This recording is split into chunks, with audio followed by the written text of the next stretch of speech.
तो ये कहानी एक ऐसे अधेड़ उम्र के आदमी की है जो एक डोजो को रन करता है, लेकिन वो इस बात से पूरी तरह से अनजान है कि वो सच में एक लेजेंडरी स्वॉर्ड्समैन है और इस बंदे की स्किल्स इतनी हाई लेवल की होती है कि कोई भी इसका सामना नहीं कर सकता, फिर चाहे वो एक स्वॉर्ड्समैन हो या फिर कोई असैसिन। तो चलो फिर इस कहानी को शुरू करते हैं। तो इस एनिमे की शुरुआत में हम एक बंदे को देखते हैं जो कि तलवार चलाने की प्रैक्टिस कर रहा होता है और यही हमारी कहानी का मेन कैरेक्टर है जिसका नाम है बैरल। और यहीं पास में उसके डैड बैठे हुए ये सारी प्रैक्टिस देख रहे होते हैं। अगर तुमने ये स्वॉर्ड प्रैक्टिस करने की जगह पर एक शादी कर ली होती तो आज मेरे पोता पोती मेरी गोद में खेल रहे होते। अरे यार मैं प्रैक्टिस कर रहा था वो तो देख लेते। अरे हाँ तुम्हारी प्रैक्टिस वो भी देख ही ली। और अब उसके सारे के सारे स्टूडेंट्स यहाँ पर आ जाते हैं क्योंकि ये बंदा एक डोजो चलाता है। उसके डैड कहते हैं कि अभी हमारी बात पूरी नहीं हुई है, मुझे मेरे पोता पोती चाहिए, समझे।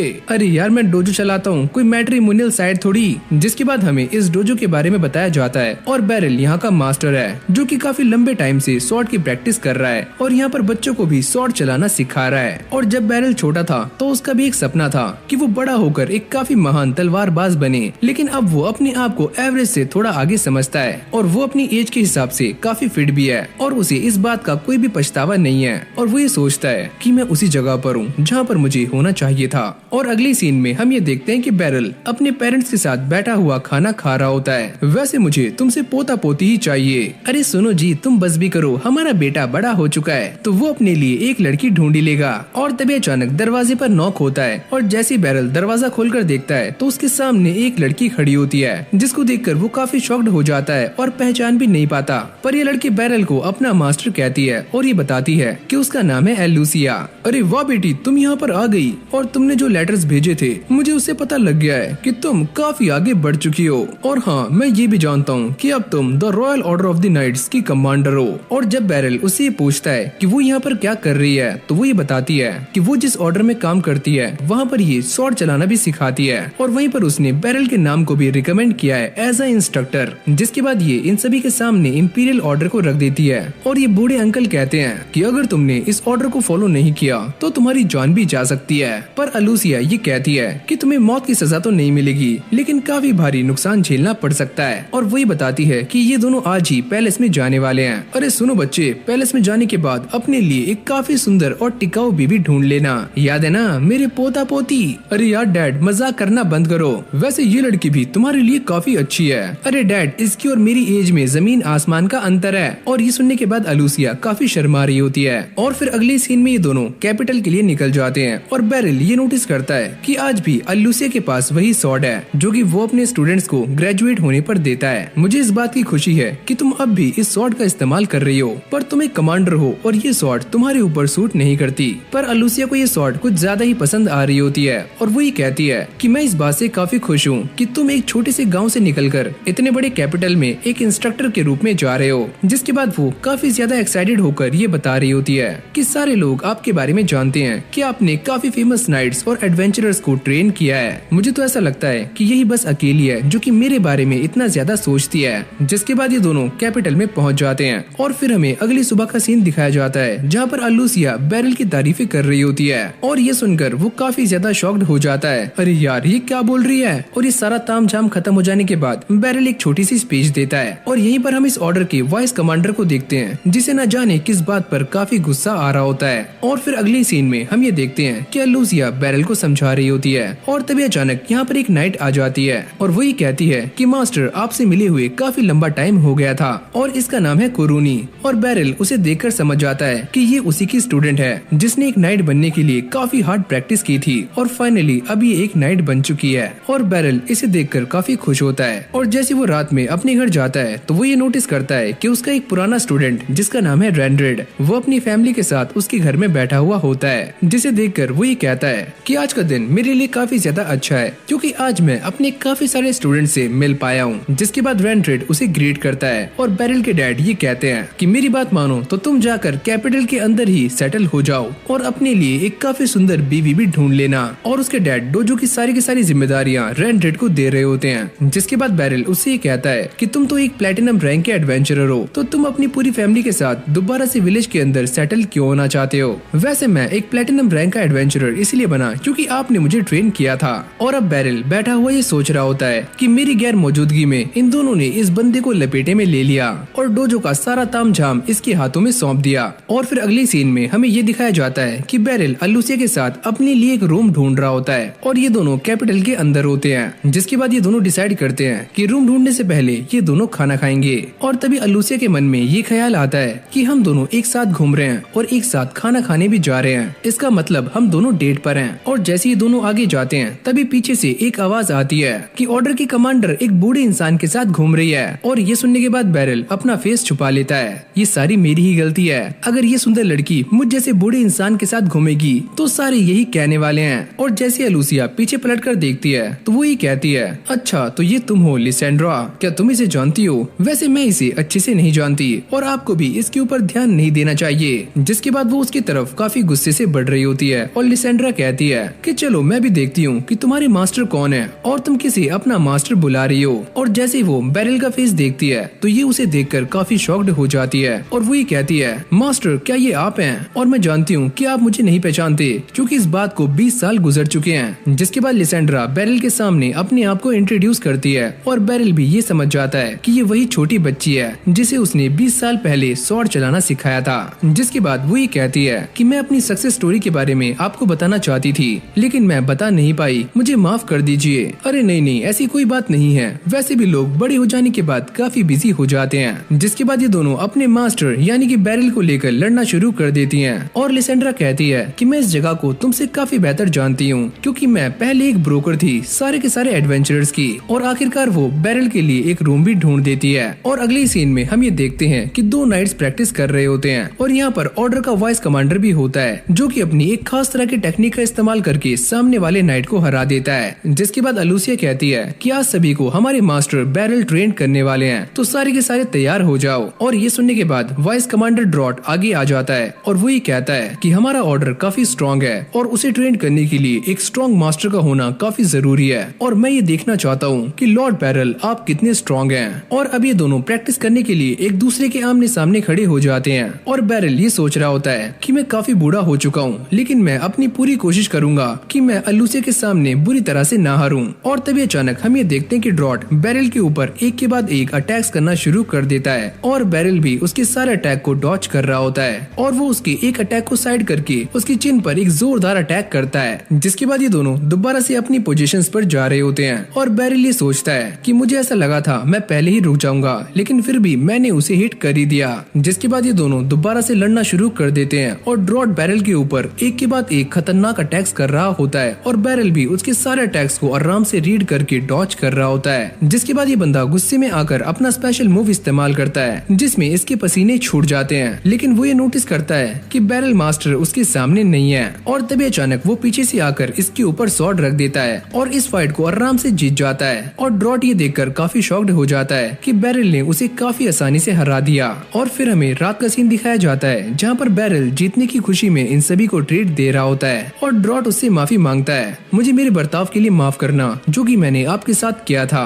अलूसिया कहती है, अबे ओए घनचक्कर, मैंने तुझसे पहले ही कहा था कि हमारे मास्टर काफी स्ट्रॉन्ग है, वैसे आपने मेरे स्पिनिंग अटैक को डॉच कैसे किया और आप मेरे पीछे कैसे आए? अच्छा वो मैंने तुम्हारी स्पीड को मैच कर लिया और तभी मैं तुम्हारे पीछे आ गया, अगर तुम्हारे अटैक्स सीधे नहीं होते तो मैं पक्का हार जाता। जिसके बाद हम बैरल के डैड को देखते हैं जो कि रेंड्रेड से बातें कर रहे होते हैं, वैसे तुम्हारा शुक्रिया कि तुमने डोजो को संभालने की जिम्मेदारी ले ली। जिसके बाद रेंड्रेड ही कहता है कि मैं एक एडवेंचरर हूँ और मैं काफी जगहों पर गया हूँ लेकिन मैंने मास्टर के जैसा स्वॉर्ड्समैन कहीं पर भी नहीं देखा और अगर वो कैपिटल में अपना नाम बनाएंगे तो मुझे भी काफी खुशी होगी। वैसे मैं भी इस चीज का काफी लंबे टाइम से इंतजार कर रहा था और फाइनली ये चीज आ गई है और अब सारा कुछ तुम्हारे हाथ में है बैरल। जिसके बाद बैरल सारे नाइट्स को ट्रेनिंग देनी शुरू कर देता है लेकिन जब भी वो किसी नाइट को कुछ सिखा रहा होता है तो बाकी के सभी नाइट्स उसे काफी गौर से देख रहे होते हैं और ये देखकर वो काफी हैरान हो रहा होता है। और जैसे ही ये सारी प्रैक्टिस खत्म हो जाती है तो तभी कुरूनी यहाँ पर आ जाती है और वो बैरल से कहती है कि मैं आपको पूरा का पूरा कैपिटल घुमाना चाहती हूँ और बैरल इसके लिए हाँ बोल देता है। और फिर हम अलूसिया को देखते हैं जो कि एक काफी कॉन्फिडेंशियल मीटिंग के अंदर होती है और जैसे ये मीटिंग खत्म होती है तो वो बाहर आकर ये सोचने सोचना शुरू कर देती है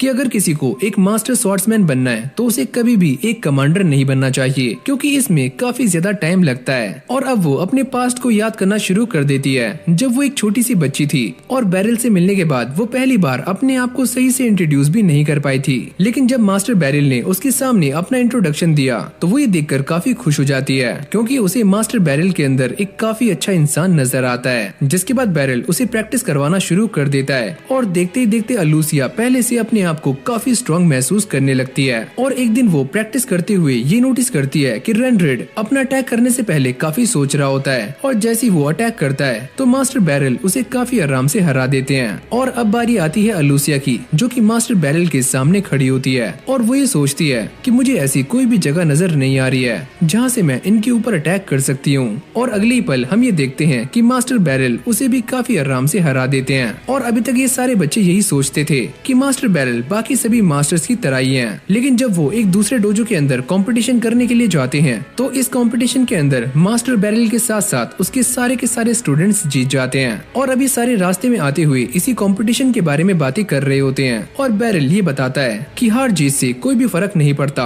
और इससे ये डिसाइड नहीं होता कि कौन कितना स्ट्रॉन्ग है। लेकिन तभी अचानक अलूसिया ये नोटिस करती है कि उसके कान की एक ईयररिंग उसी डोजो के अंदर रह गई है। जिसके बाद वो भागकर उसी डोजो के अंदर जाती है। लेकिन यहाँ पर ये सारे के सारे छपरी लड़के खड़े होते हैं। तुम इसे ही लेने के लिए यहाँ पर आई हो ना, तो चलो मैं तुम्हें एक बार और लड़ने के लिए चैलेंज करता हूँ। लेकिन अलूसिया इसके साथ लड़ने से मना कर देती है। पर तभी अचानक ये छपरी उसके ऊपर अटैक करने ही वाला होता है। पर तभी मास्टर बैरिल उसके सामने आ जाते हैं और ये अटैक अपने ऊपर ले लेते हैं। और इतना सारा कुछ होने के बाद भी ये छपरी बाज नहीं आता और दोबारा से मास्टर बैरिल के ऊपर अटैक करना शुरू कर देता है। लेकिन बैरिल भी इसे बिना नुकसान पहुंचाए इसकी स्वॉर्ड को अपने हाथ में पकड़ लेता है। और तभी अचानक इन सभी के मास्टर यहाँ पर आ जाते हैं और वो ये कहते हैं, अरे ओए बेवकूफ, क्या तुम अभी भी नहीं समझे कि तुम सारे मिलकर भी इनकी बराबरी नहीं कर सकते। जिसके बाद वो बैरिल के सामने झुककर उससे माफी मांगते हैं। अरे नहीं, आप ऐसा मत करिए। और अब ये दोनों यहाँ से जाते हुए बातें कर रहे होते हैं और अलूसिया कहती है कि ये सारी मेरी ही गलती है और मेरी वजह से आपको चोट लग गई। अरे नहीं, ये तुम्हारी गलती नहीं है, ये सारा कुछ मेरी ही लापरवाही की वजह से हुआ है, मुझे ही तुम्हारे साथ चलना चाहिए था।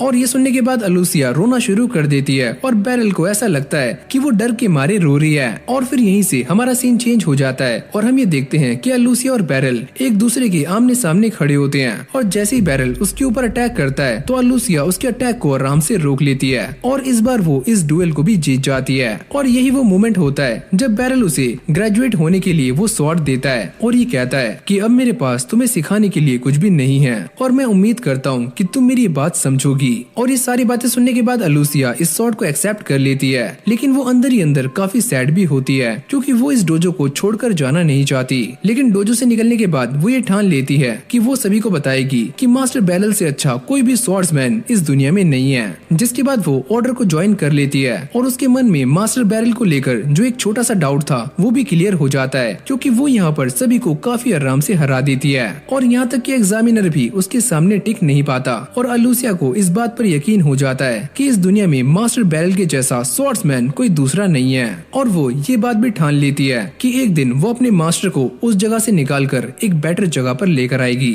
और यहाँ पर आने के बाद मास्टर बैरिल जब ड्रॉट के साथ अपनी प्रैक्टिस कर रहे थे तो अलूसिया ये नोटिस करती है कि वो पहले से भी काफी स्ट्रॉन्ग हो चुके हैं। और जब वो बैरिल से मिलने के लिए ट्रेनिंग रूम में आती है तो ड्रॉट उसे ये बताता है कि वो कारूनी के साथ इस कैपिटल को घूमने के लिए गए हुए हैं, लेकिन वो तो मैं थी जो कि उन्हें घुमाने के लिए लेकर जाना चाहती थी। क्या तुमने कुछ कहा? अरे नहीं, मैंने कुछ भी नहीं कहा। और इस तरफ ये दोनों बाजार में घूम रहे होते हैं। लेकिन तभी अचानक उनके सामने एक लड़की आ जाती है और वो ये कहती है कि मास्टर आपसे मिली हुई काफी लंबा टाइम हो गया है। और बैरिल कारूनी से ये पूछता है, क्या तुम इसे जानती हो? और जैसे ये लड़की अपनी स्वॉर्ड दिखाती है तो बैरिल ये समझ जाता है कि इस लड़की ने भी डोजो की ट्रेनिंग को पूरा किया है। और तभी अचानक बैरिल को ये बात याद आ जाती है कि इसका नाम फाइजल है और इन दोनों ने ही डोजो की लास्ट ईयर में एक साथ प्रैक्टिस की थी। जिसके बाद कुरूनी ये बताती है कि फाइज काफी कमाल किया है क्योंकि ये मैजिक कॉप्स की one of the best wizard है। और ये सुनने के बाद बैरिल सोचता है कि विजर्ड काफी कम लोग बनते हैं, यानी कि इसने एक विजर्ड बनने के लिए काफी ज्यादा मेहनत की होगी। और तभी अचानक हम ये देखते हैं कि पीछे से एक चोर एक लेडीज का पर्स लेकर भाग रहा होता है और फाइज ये देख लेती है। जिसके बाद वो अपनी स्वॉर्ड निकालकर उसके ऊपर अपना मैजिक कास्ट करती है और इस चोर को पकड़ लेती है और कुरूनी जाकर उसे फटाफट से अरेस्ट कर लेती है। वैसे इसे देखकर ऐसा लगता है कि इसे क्रिमिनल्स को अच्छे से हैंडल करना आता है। जिसके बाद फाइज ये बताती है कि मैं स्वॉर्ड मैजिक का इस्तेमाल करती हूँ और अपने मैजिक को अपनी स्वॉर्ड के अंदर कास्ट करने के बाद शूट करती हूँ। वैसे तुम्हारा मैजिक तो काफी कमाल का है। और फिर यहीं से हमारा सीन चेंज हो जाता है और हम ये देखते हैं कि बैरल प्रातः काल की सैर कर रहा होता है और ये मस्ती से बन खाते हुए अपने ही अलग ख्यालों में होता है और पीछे से एक लड़की उसे आवाजें लगा रही होती है, पर बैरल को घंटा फर्क नहीं पड़ता। जिसके बाद उसे पीछे से चिल्लाने की आवाज आती है, तुम मुझे जानकर इग्नोर कर रहे हो ना? अरे ओए छोटी बच्ची हो क्या? और वैसे भी तुम यहाँ पर क्या कर रही हो? क्या तुम अपने घर का रास्ता भूल गई हो? और फिर ये छोटी बच्ची बताती है कि उसका नाम है लूसी डायमंड और वो यहाँ की मैजिक कॉर्प्स की कमांडर है। अरे बच्ची, मुझे ऐसा लगता है कि तुम्हें किंडर जॉय चढ़ गया है और तुम अपने सपने में बोल रही हो। और ये सुनने के बाद लूसी काफी गुस्सा हो जाती है और वो अपना मैजिक दिखाती है। अरे हाँ, मैं समझ गया कि तुम सच बोल रही हो। जिसके बाद ये दोनों ही सैर करते हुए बातें कर रहे होते हैं और लूसी ये बताती है कि फाइज तुमसे मिलकर काफी खुश हो गई थी और उसकी शॉर्ट स्किल्स भी काफी कमाल की हैं। अरे हाँ, वो लड़की काफी मेहनती है और वो अपनी मेहनत के दम पर ही यहाँ तक आई है। और अब ये दोनों बातें करते करते इस जगह पर आ जाते हैं। वैसे मुझे मैजिक काफी ज्यादा पसंद है और मैं डेली अपने मैजिक को इम्प्रूव करने की कोशिश करती हूँ। वैसे हाँ, प्रैक्टिस तो मैं भी रोज करता हूँ, लेकिन आज मैं उन सारी चीजों को ट्राई करना चाहती हूँ जो कि मैंने सीखी हैं और मैं ये देखना चाहती हूँ कि मैं पहले से कितना इम्प्रूव कर पाई हूँ। वैसे हाँ, मेरा भी ऐसा ही मानना है कि हम अपनी स्किल्स को इम्प्रूव करके काफी स्ट्रॉन्ग बन सकते हैं। तो चलो मैं अपनी स्किल्स को आजमाती हूँ उस इंसान के सामने जो कि काफी स्ट्रॉन्ग है। और तभी अचानक वो बैरल के ऊपर एक फायर अटैक करती है, पर बैरल उसे बड़ी आराम से डॉज कर लेता है। लेकिन अब भी ये दोबारा से उस पर अटैक करने के लिए तैयार खड़ी होती है और बैरल भी अपनी स्वॉर्ड निकाल लेता है। और अब लूसी उससे पूछती है, क्या तुम इसके लिए तैयार हो? पर बैरल कहता है, वैसे तो मैं इसके लिए तैयार नहीं हूँ, लेकिन मुझे अपने आप को प्रोटेक्ट करने के लिए तुमसे फाइट करनी होगी। और तभी अचानक हम ये देखते हैं कि लूसी उसके ऊपर एक के बाद एक फायर अटैक्स करना शुरू कर देती है और बैरल भी उसके सारे अटैक से डॉज कर रहा होता है और उनसे काफी आराम से बच जाता है। और ये देखकर लूसी उसके ऊपर आइस मैजिक का इस्तेमाल करती है, लेकिन बैरल अपनी स्वॉर्ड से उन बड़ी बड़ी आइस को भी आराम से तोड़ देता है। और अब वो उसके ऊपर अटैक करने के लिए आगे जा रहा होता है और वो ये सोचता है कि मैं इसे जान से नहीं मार सकता, तो मुझे इसे बेहोश करना होगा।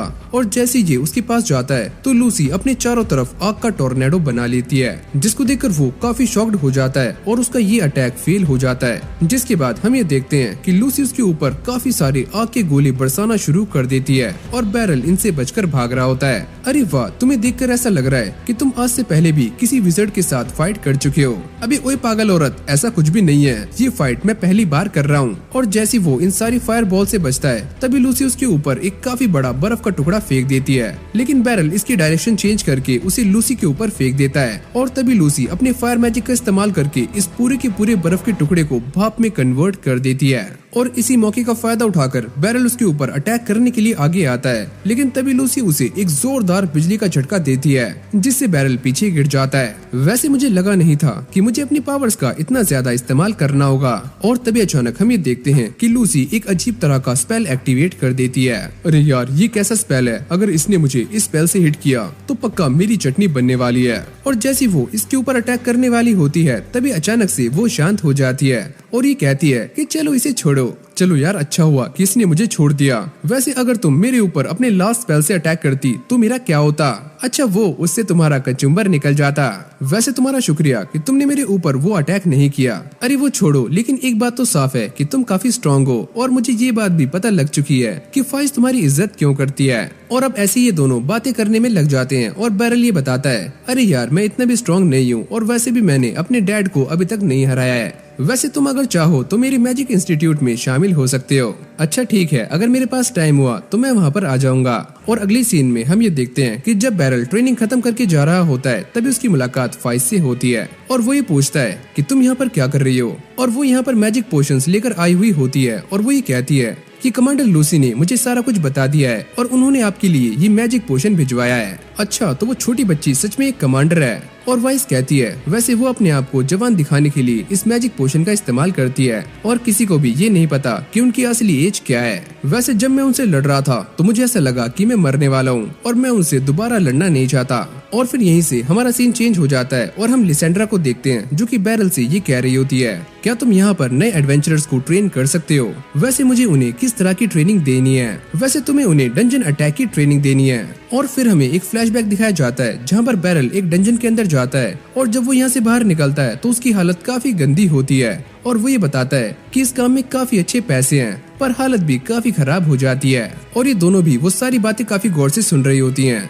और तभी बैरल ये कहता है, वैसे ये काम काफी ज्यादा मुश्किल है। और अब ये सारे इसी बारे में डिस्कस करने के लिए गिल्ड मास्टर के पास आ जाते हैं। और जैसे ही बैरल अंदर जाता है तो वो ये नोटिस करता है कि लूसी यहाँ पर पहले से ही बैठी हुई होती है। और वो ये कहती है, हाय बैरल। और ये सुनने के बाद वो काफी शॉक्ड हो जाता है, तुम यहाँ पर क्या कर रही हो? वैसे मैं यहाँ पर तुम्हारा ही इंतजार कर रही थी। और तभी गिल्ड मास्टर ये बोलते हैं कि वैसे मेरा नाम है नीडस और लिसेंड्रा ने तुम्हें सजेस्ट किया है, तो इसका मतलब ये है कि हमारा गिल्ड सुरक्षित हाथों में है। वैसे मैंने अभी तक ये डिसाइड नहीं किया है कि मैं ये काम करूंगा या फिर नहीं। और लूसी कहती है कि मैंने इन्हें तुम्हारे बारे में पहले ही सारा कुछ बता दिया है। वैसे अगर तुम हमारे साथ काम करना चाहते हो तो इसमें कोई भी दिक्कत नहीं है। और अभी सारे बैठकर बातें कर रहे होते हैं। तभी गिल्ड मास्टर का असिस्टेंट ये बोलता है कि सुनिए बैरल, हमें आपकी ताकत के बारे में कुछ भी पता नहीं है, तो हम ये चाहते हैं कि आप लिसेंड्रा के साथ एक डुएल करो, जिससे हम आपकी ताकत के बारे में पता कर सकते हैं। अब ये सुनने के बाद बैरल काफी परेशान हो जाता है, लेकिन बाकी सभी को ये प्रस्ताव काफी अच्छा लगता है। और फिर अगली सीन में हम बैरल और लिसेंड्रा को एक दूसरे के आमने सामने खड़ा हुआ देखते हैं। और फिर हमें एक फ्लैशबैक दिखाया जाता है जहाँ पर लिसेंड्रा एक कैरेज के अंदर जा रही होती है, जिसके अंदर काफी सारे फल भी होते हैं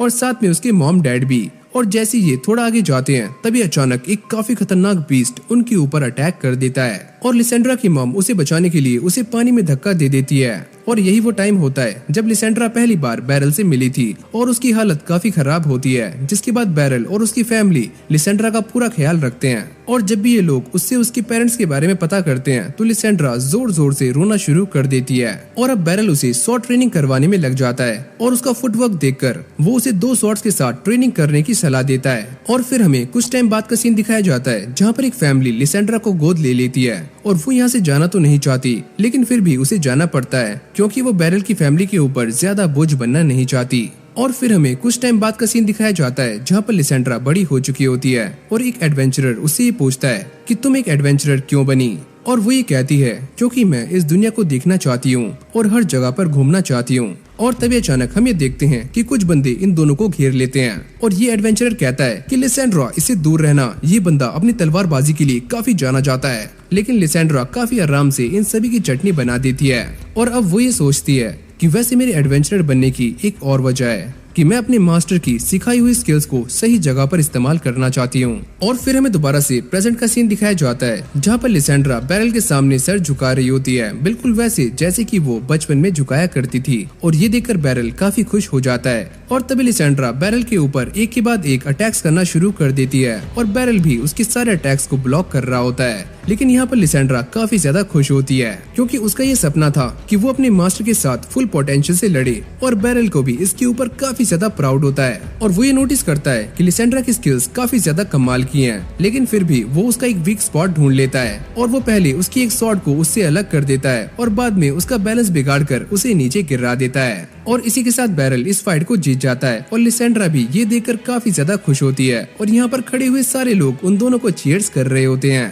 वैसे मुझे माफ करना कि मैंने तुम्हारे ऊपर डाउट किया। अरे यार वो सब छोड़ो, इसकी कोई भी जरूरत नहीं है, ये करना नेचुरल था। और फिर अगली सीन में हमें बैरल और लिसेंड्रा को दिखाया जाता है जो कि इन 3 एडवेंचरर्स के साथ उसी डंजन के अंदर आ जाते हैं। और उनका आज का ये मिशन है कि उन्हें इस डंजन के अंदर जाकर सही सलामत बाहर लौटना है। और जब ये आगे जाते हैं तभी उनके सामने कुछ गॉब्लिन्स आ जाते हैं, पर ये तीनों ही एडवेंचरर्स उन्हें काफी आराम से निपटा देते हैं। और अब इस डंजन को पूरी तरह से सर्च करने के बाद और सारे के सारे मॉन्स्टर्स को मारने के बाद ये सारे बाहर निकल रहे होते हैं। और लिसेंड्रा कहती है कि फाइनली हमने ये सारा काम कर दिया है और हम बाहर जा रहे हैं। लेकिन तभी अचानक बैरल कुछ सेंस करता है, जिसके बाद हम ये देखते हैं कि जो एडवेंचरर आगे जा रहा होता है उसके ऊपर एक काफी बड़ा मॉन्स्टर अटैक कर देता है, जिसको देखकर बैरल उन सभी को अंदर रहने के लिए कहता है। और जिस एडवेंचरर के ऊपर अटैक हुआ होता है उसकी हालत भी काफी खराब हो जाती है। और जैसे ये मॉन्स्टर दहाड़ता है तो वहाँ पर जोर जोर से हवाएं चलनी शुरू हो जाती हैं। और लिसेंड्रा कहती है कि अब मुझे पता चला कि यही वो रीजन है जिसकी वजह से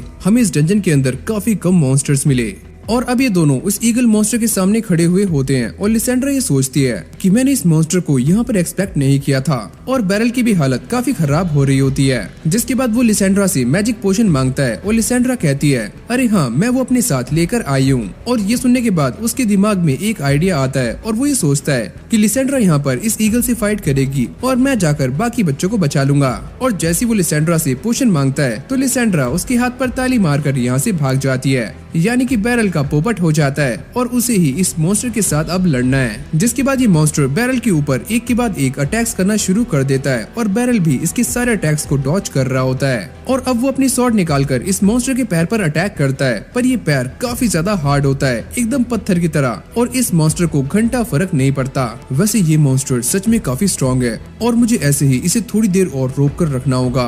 और फिर हम लिसेंड्रा को देखते हैं जो कि बाकी सभी बच्चों को यहाँ से लेकर जा रही होती है और तभी अचानक ये मॉन्स्टर बैरल के एक जोरदार फटका मारता है जिससे वो काफी दूर जाकर गिरता है और उसको एक कट भी लग जाता है। जिसके बाद ये मॉन्स्टर फायर अटैक करना शुरू कर देता है। अबे ओए, ये क्या हुआ? ये फायर अटैक भी कर सकता है? लगता है आज तो मैं गया। और तभी ये मॉन्स्टर अपनी टेल से उसके ऊपर अटैक करता है और बैरल भी अपनी स्वॉर्ड से उसको रोक रहा होता है। जिसके बाद हम ये देखते हैं कि बैरल उसकी पूंछ को ही काट देता है और इस मॉन्स्टर को काफी ज्यादा गुस्सा आता है। जिसके बाद वो बैरल को काफी गंदे तरीके से मारना शुरू कर देता है और बैरल ये सोचता है कि अब मुझे कुछ करना होगा। जिसके बाद वो इस मॉन्स्टर के ऊपर बैठ जाता है और वो इसे लेकर हवा में उड़ना शुरू कर देता है और ये मॉन्स्टर उसे अपने ऊपर से हटाने की काफी कोशिशें कर रहा होता है, पर बैरल भी एक नंबर का ढीठ होता है और वो अपनी पकड़ को नहीं छोड़ता। जिसके बाद ये दोनों दोबारा से जमीन पर लैंड हो जाते हैं और तभी अचानक हम ये देखते हैं कि ये ईगल मॉन्स्टर अपना एक और खतरनाक अटैक करता है जिससे पूरी की पूरी जमीन लावा के अंदर कन्वर्ट हो जाती है और ये सारा कुछ देखकर उसकी फटनी शुरू हो जाती है और वो भी एक ऊंची चट्टान पर आ जाता है और अब ये पूरा का पूरा लावा केव की तरफ भी जा रहा होता है और अंदर की सिचुएशन भी काफी खराब हो रही होती है और ये सारे के सारे एडवेंचरर्स उसे देखकर डर रहे होते हैं। लगता है अब मुझे कुछ करना होगा। जिसके बाद वो इस ईगल मॉन्स्टर के ऊपर एक के बाद एक अटैक्स करना शुरू कर देता है और वो भी अपने फायर बॉल से बैरल के ऊपर बार बार अटैक कर रही होती है और बैरल उसके सारे अटैक्स को डॉज कर रहा होता है। जिसके बाद बैरल सही मौके का फायदा उठाकर अपनी स्वॉर्ड को उसकी आंख में घुसा देता है, लेकिन ये मॉन्स्टर उसकी स्वॉर्ड को तोड़ देता है और अब इस मॉन्स्टर को देखकर ऐसा लगता है कि वो बैरल को जान से मारने वाला है। लेकिन तभी अचानक यहाँ पर लिसेंड्रा की एंट्री हो जाती है और वो इस मॉन्स्टर के ऊपर एक काफी खतरनाक अटैक करती है और एक ही अटैक में इसका काम 25 कर देती है। जिसके बाद लिसेंड्रा उसको थैंक्स बोलती है और बैरल पूछता है कि वो सारे बच्चे कैसे हैं। अरे तुम उनकी चिंता मत करो, वो सारे ठीक हैं। और फिर अगले सीन में हमें गिल्ड मास्टर नीडस को दिखाया जाता है जो कि ये सुनने के बाद काफी शॉक्ड हो जाते हैं कि इन दोनों ने एक काफी खतरनाक मॉन्स्टर को जान से मार दिया है। और लिसेंड्रा कहती है कि वैसे बैरल ने भी हमारी काफी ज्यादा हेल्प की है, वैसे तुम्हारा शुक्रिया कि तुमने लिसेंड्रा की हेल्प की। और ये सुनने के बाद वो भी थोड़ा शर्मा जाता है। और अगले सीन में हम ये देखते हैं कि बैरल और लिसेंड्रा एक बाजार में होते हैं और बैरल इस बात को सोचकर काफी खुश हो रहा होता है कि मेरे सारे स्टूडेंट्स मुझे काफी ज्यादा इज्जत देते हैं और काफी सारा क्रेडिट भी। और अब लिसेंड्रा उससे माफी मांगना शुरू कर देती है क्योंकि उसकी वजह से बैरल को काफी परेशानी झेलनी पड़ी और वो ये कहती है सच में मास्टर आप काफी ज्यादा कमाल के हो। और बैरल भी काफी चालाक होता है और वो भी उसकी तारीफें करना शुरू कर देता है और ये सुनने के बाद वो शर्मा जाती है। जिसके बाद वो अपने पास्ट को याद करती है कि उसने बैरल के साथ किस तरह से टाइम बिताया था। काश मास्टर मैं दोबारा से आपके साथ पुराने पल बिता पाती।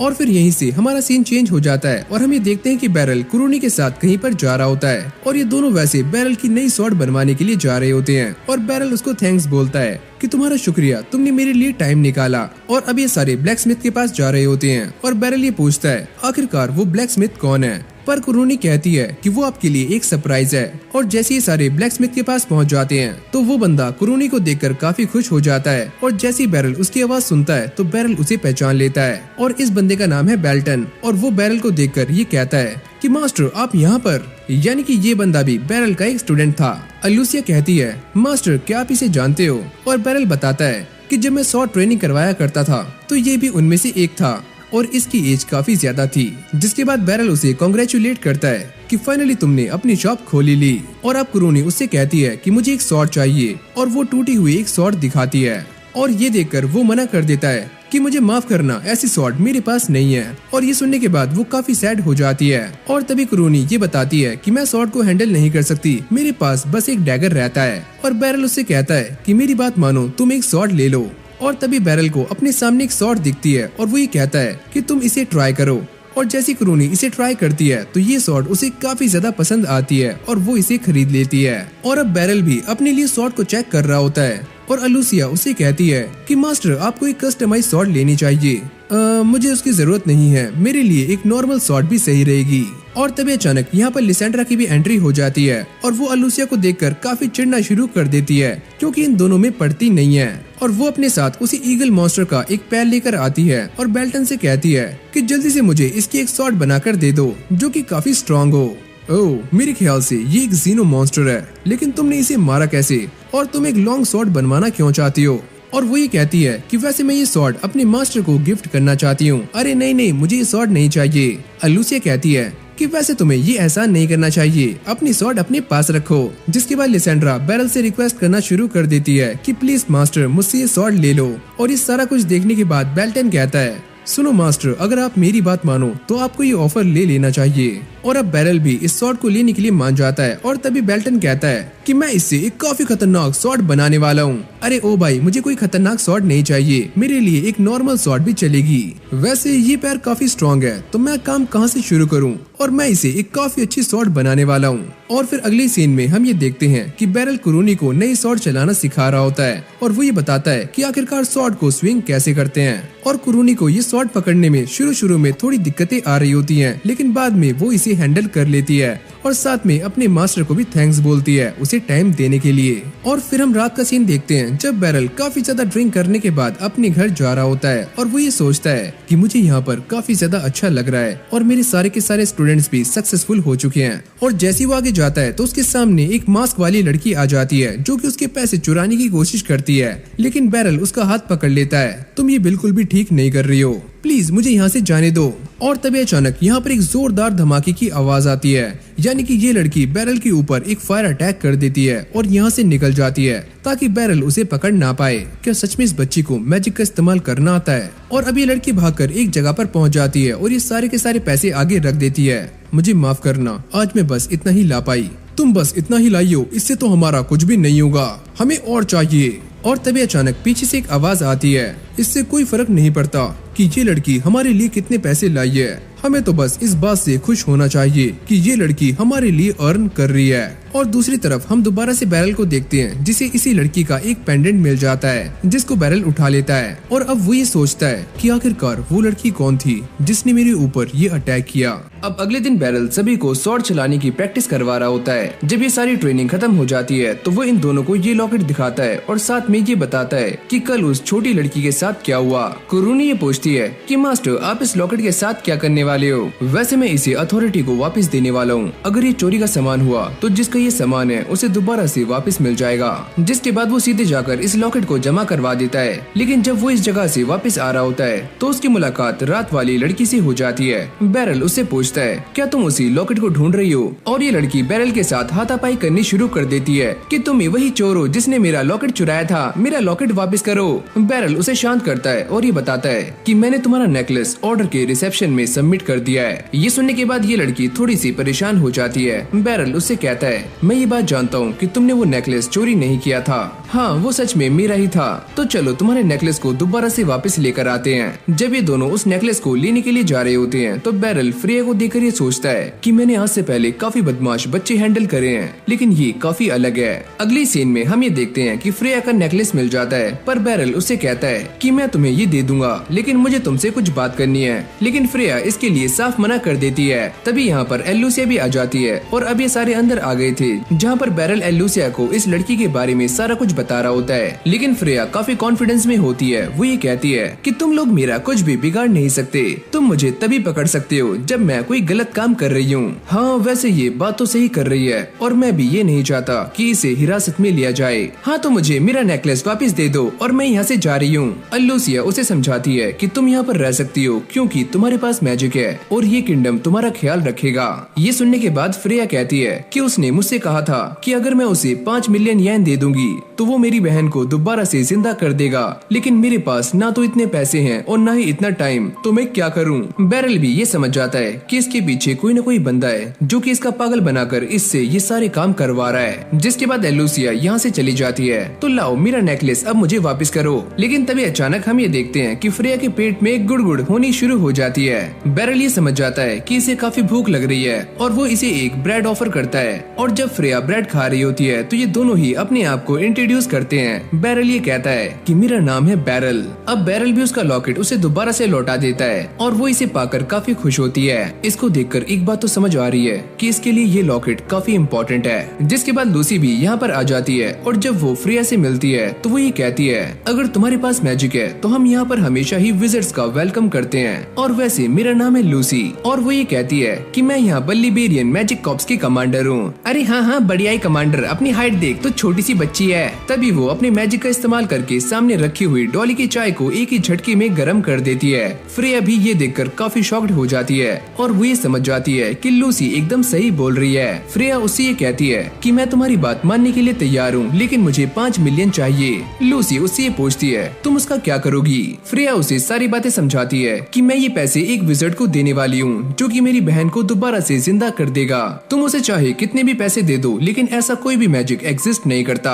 अरे नहीं, मैं उसे जानती हूँ, उसने एक बार मेरी आंखों के सामने मेरी बहन को थोड़ी देर के लिए जिंदा किया था और उसने मुझसे ये प्रॉमिस भी किया है अगर मैं उसे 5 मिलियन येन दे देती हूँ तो वो मेरी बहन को अच्छे से जिंदा कर सकता है। लूसी उसे समझाने की काफी कोशिशें कर रही होती है कि वो इंसान ऐसा नहीं कर सकता, पर फ्रेया को उसकी बातों पर यकीन नहीं आता। क्या तुम एक ऐसे इंसान पर बिलीव करना चाहती हो जो कि तुमसे चोरी करवाता है, या तुम मेरे ऊपर बिलीव करोगी जिसने हमेशा मैजिक को स्टडी किया है। और वो ये कहती है क्या तुम मुझे उस इंसान का नाम बता सकती हो, लेकिन फ्रेया उसका नाम बताने में थोड़ी सी हिचकिचा रही होती है। सुनो फ्रेया, अगर उस इंसान ने तुमसे झूठ बोला है तो इसका मतलब ये है कि उसने तुम्हारी बहन की बॉडी के साथ डिसरिस्पेक्ट किया है, लेकिन मैं तुम्हें उसका नाम नहीं बता सकती।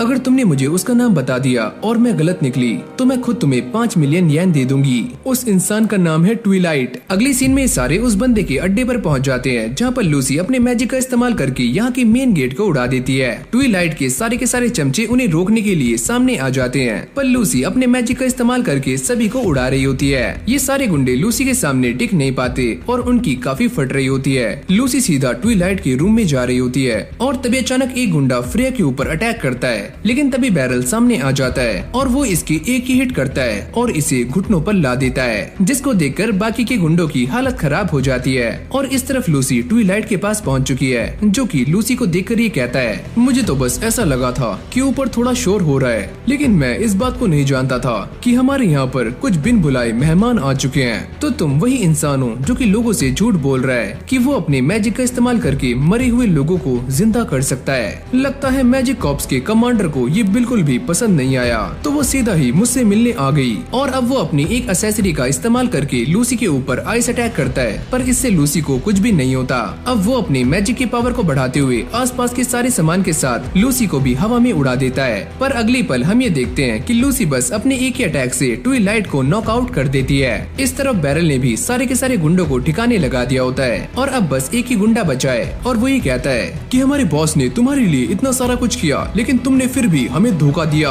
लेकिन बैरल इसकी कनपट्टी लाल करके इसे बेहोश कर देता है और लूसी भी ट्विलाइट को लेकर यहाँ पर आ जाती है। सुनो, अगर तुम पिटना नहीं चाहते तो फ्रेया के सामने सारा कुछ सच बता दो। हाँ, मैं ये बात एक्सेप्ट करता हूँ कि ऐसा मैजिक एग्जिस्ट नहीं करता। ये बातें सुनने के बाद फ्रेया को काफी दुख होता है, क्योंकि वो इस बात को जान चुकी है कि उसकी बहन को दोबारा से जिंदा नहीं किया जा सकता। और जब ये सारे कॉफिन में आकर देखते हैं तो वहाँ से भी फ्रेया की बहन की बॉडी गायब हो चुकी होती है, जिससे उसे और भी ज्यादा दुख होता है। और वो ये कहती है कि अब बस मेरी बहन की मेरे पास यही एक निशानी है और मैं ये नहीं जानती कि मेरे साथ क्या होगा।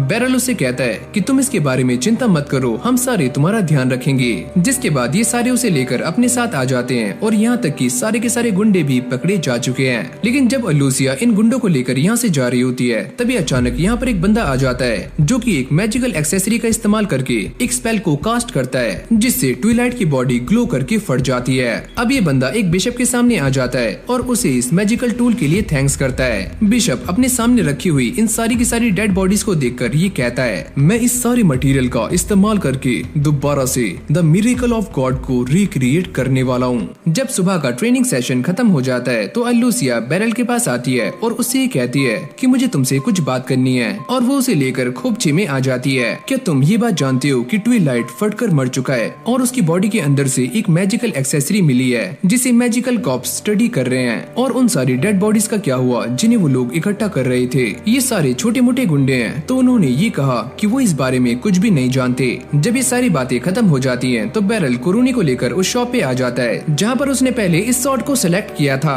और वो इस सॉर्ड को ले लेते हैं। और वापस आने के बाद बैरल ये नोटिस करता है कि लूसी उसका इंतजार कर रही है, और अब ये दोनों लूसी के मेंशन में आ जाते हैं। बैरल उससे ये पूछता है कि फ्रेया कैसी है और अब वो क्या कर रही है। वैसे मैं उसे मैजिकल इंस्टीट्यूट ज्वाइन करने के लिए मोटिवेट कर रही हूँ। अब अंदर आने के बाद लूसी उसे एक बंदे से मिलवाती है जो एक प्रीस्ट प्रीस्ट है और इसका नाम है हॉलमैन। लूसी ये बताती है कि ये प्रीस्ट चर्च ऑफ स्पेन से हैं। बैरल इस बात को सुनकर काफी हैरान हो जाता है कि चर्च ऑफ स्पेन के प्रीस्ट यहाँ पर क्या कर रहे हैं। जिसके बाद ये सारे ट्विलाइट की मैजिकल एक्सेसरीज के बारे में बात कर रहे होते हैं। लूसी ये बताती है कि वो सारी की सारी एक्सेसरीज स्पेन यार्ड वानिया में बनी हुई हैं। इबोनी हॉलमैन ये कहते हैं कि ये सारा कुछ एक बिशप कर रहे हैं जिनका नाम है रेवियोस, और उन्होंने ही ट्विलाइट को मैजिकल एक्सेसरीज दी थी ताकि वो डेड बॉडीज को उनके लिए कलेक्ट करे। पर बैरल को ये बात समझ नहीं आती कि एक बिशप इतनी सारी डेड बॉडीज को इकट्ठा क्यों कर रहा है। वो ये सारा कुछ इसीलिए कर रहे हैं ताकि वो एक मिरेकल कर पाए, एक ऐसा मिरेकल जिससे कि मरे हुए इंसानों को जिंदा किया जा सकता है। लेकिन मैं इस बात को नहीं मानता कि ऐसा भी कोई मैजिक एग्जिस्ट करता है। लूसी ये बताती है कि अब भी रेवियस इसी किंगडम के अंदर है और ऑर्डर का ये प्लान है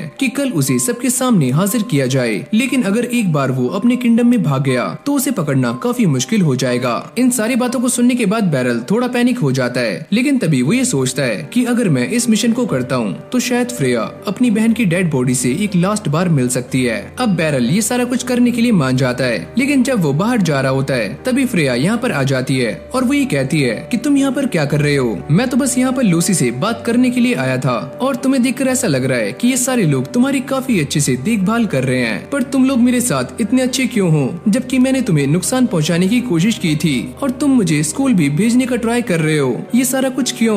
बच्चों को इन सारी बातों के बारे में चिंता नहीं करनी चाहिए, तुम बस रिलैक्स रहो और मस्ती करो। जिसके बाद बैरल यहाँ से चला जाता है और अगली सीन में हम ये देखते हैं कि इस बिशप के सारे साथी सामान को लोड कर रहे होते हैं ताकि वो यहाँ से भागकर अपने किंगडम में जा सके। बैरल भी छुपकर इन सभी के ऊपर नजर बनाए हुए है और वो भी यहाँ पर रेवियोस को पकड़ने के लिए आया हुआ है। पर तभी अचानक हम ये देखते हैं कि बैरल के सामने बिशप का एक खास बंदा आ जाता है जो कि अपने साथ कुछ गार्ड्स को भी यहाँ पर लेकर आता है और वो इन सभी से कहता है कि तुम इसे जॉन से मार दो। अब ये सारे बंदे अपनी मैजिक का इस्तेमाल करते हैं और इनकी स्पीड पहले से काफी गुना बढ़ जाती है। बैरल भी ये सारा कुछ देखकर काफी पैनिक हो रहा होता है कि अब वो क्या करे, लेकिन बैरल अपनी स्किल्स का इस्तेमाल करते हुए इन सभी को पेलना शुरू कर देता है और अभी सारे बैरल को चारों तरफ से घेर लेते हैं। ये उसके ऊपर अटैक करने ही वाले होते हैं, लेकिन तभी अचानक यहाँ पर एक जोरदार मैजिकल अटैक आकर लगता है। जैसे ही ये सारा धुआं छड़ता है तो फाइस और कुरोनी भी यहाँ पर आ चुके होते हैं और अभी तीनों मिलकर इन सारे के सारे गार्ड्स को बड़ी आराम से संभाल रहे होते हैं। पर तभी हम ये देखते हैं कि जैसे इन गार्ड्स के ऊपर से मैजिक का असर कम होना शुरू होता है तो ये सारे बेहोश होने लगते हैं। इसी मौके का फायदा उठाकर बैरल अंदर आ जाता है, लेकिन तभी अचानक वो ये नोटिस करता है कि रेवियोस उसे देखकर एक मंत्र पढ़ रहा है। अब सारे के सारे मुर्दे कॉफिन से उठकर खड़े हो जाते हैं और बैरल से फाइट करने के लिए एकदम तैयार होते हैं। और जब ये उसके ऊपर अटैक्स करना शुरू करते हैं तो बैरल एक डेड बॉडी को देखकर ये समझ जाता है कि ये फ्रेया की बहन है। जैसे ही वो अपनी स्वॉर्ड का इस्तेमाल करके इन डेड बॉडीज की गर्दनों को उड़ाता है तो वो राख बनने शुरू हो जाते हैं। अब लास्ट में बैरल फ्रेया की बहन को पकड़कर उसके साथ भी यही करता है और वो भी मारी जाती है।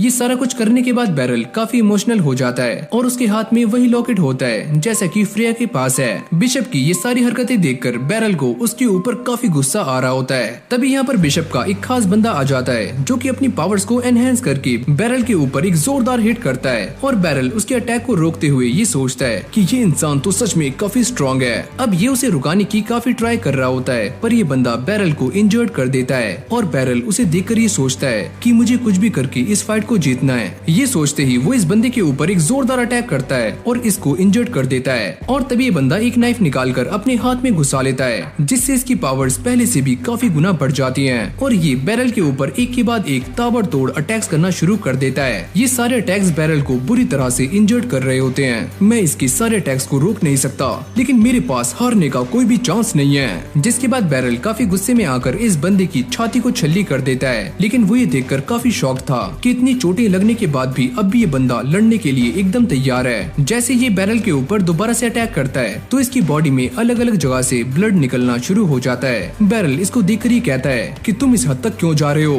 तुम इस बात को नहीं समझोगे, और ये इंसान मारा जाता है। बाहर जाने के बाद बैरल ये देखता है कि फाइस और कुरोनी ने इस बिशप को पकड़ लिया है और वो इन दोनों को थैंक्स करता है। फाइस ये कहती है कि थैंक्स की कोई भी जरूरत नहीं है, हम तो बस यहाँ से गुजर रहे थे। तुमने मुझे पकड़ तो लिया है, लेकिन इससे कुछ भी बदलने वाला नहीं है। अगर चर्च ऑफ स्पेन पावर हासिल नहीं करेगा तो स्पेन यार्ड वीनिया को बर्बाद होने से कोई भी रोक नहीं सकता। इस बंदे के बकवास को इग्नोर करते हुए हम कहानी में आगे बढ़ते हैं, जहाँ पर लूसी बैरल को लेकर एक घर के सामने आ जाती है और वो इसे ये घर गिफ्ट के तौर पर देने वाली है और वो ये कहती है कि चलो अंदर जाओ। और जब वो इस घर के अंदर जाता है तो वो ये ये देखता है कि सामने फ्रेया सफाई कर रही है। लूसी उससे कहती है कि वैसे भी इस बच्ची को एडमिशन करवाने के लिए एक गार्डियन की जरूरत है, तो तुम इसके साथ रह सकते हो एज अ गार्डियन, वरना वो मेरे साथ भी रह सकती है। फ्रेया चलती हुई एक रूम की तरफ जाती है और वो ये कहती है क्या ये रूम मेरा हो सकता है, जिसको देखकर बैरल उसका गार्डियन बनने के लिए राजी हो जाता है। अब अगली सीन में हम ये देखते हैं कि बैरल और फ्रेया ने लूसी के पुराने घर में रहना शुरू कर दिया होता है और इन दोनों को यहाँ पर रहते हुए 5 दिन भी हो जाते हैं, लेकिन अब भी फ्रेया बैरल के सामने कंफर्टेबल फील नहीं कर रही होती।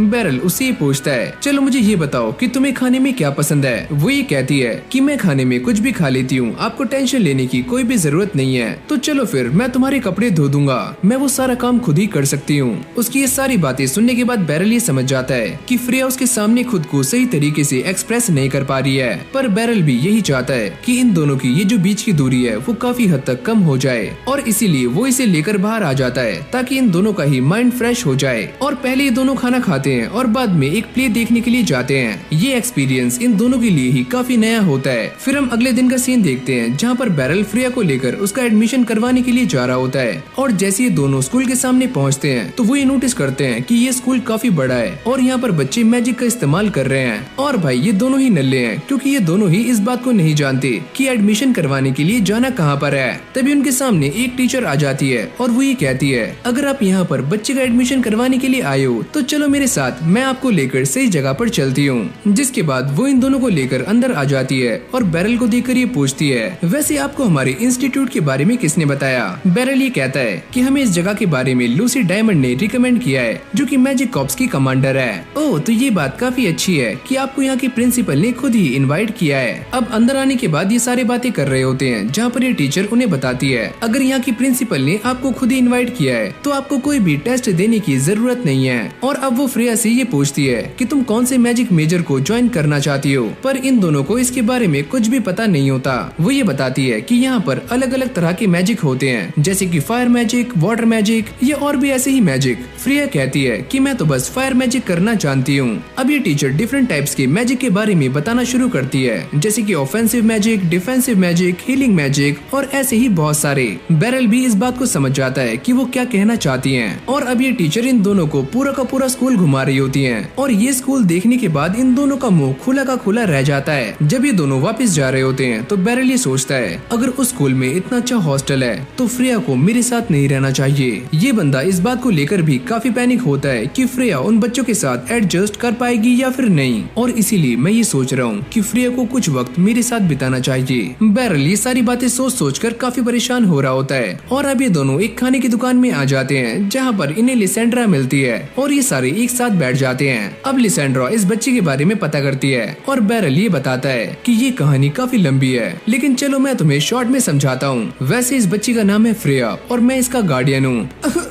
क्या सच में? बैरल ये सोचता है क्या ये बात सच में इतनी चौंकाने वाली है। अब ये सारे खाना खाते हुए बातें कर रहे होते हैं। बैरल उसे ये पूछता है कि तुम्हारा काम कैसा चल रहा है। वो ये कहती है कि इस टाइम हमारे पास काफी ज्यादा काम है। साथ ही में वो ये बताती है कि साल में एक बार किंगडम्स के बीच में एक मीटिंग होती है, तो इसलिए हम आसपास के सारे एरियाज को साफ कर रहे हैं। अब अगले सीन में बैरल इन तीनों के सामने आ जाता है और इनसे ये पूछता है क्या तुम मुझे ये बता सकते हो कि फ्रेया को किसके साथ रहना चाहिए, मेरे साथ या फिर स्कूल में। वो तीनों ये कहते हैं कि हमारे ख्याल से फ्रेया के लिए स्कूल एकदम बेस्ट है। अब लूसी के पास आने के बाद भी बैरल एकदम सेम सवाल करता है और लूसी का भी डिट्टो वही जवाब होता है कि फ्रेया के लिए स्कूल एकदम बेस्ट रहेगा। तभी यहाँ पर फाइज भी आ जाती है। लूसी उससे पूछती है कि तुम भी तो उसी स्कूल में रही हो। फाइज ये कहती है कि हाँ मैं वहाँ पर रही हूँ और वहाँ पर रहना काफी कंफर्टेबल है। बैरल के जाने के बाद ये दोनों बातें कर रही होती हैं कि एक लड़की और है जो कि उस स्कूल में एडमिशन लेना चाहती है और बैरल उसका गार्डियन है। फाइज कहती है अगर ऐसी बात है तो मैं उसकी टीचर भी हो सकती हूँ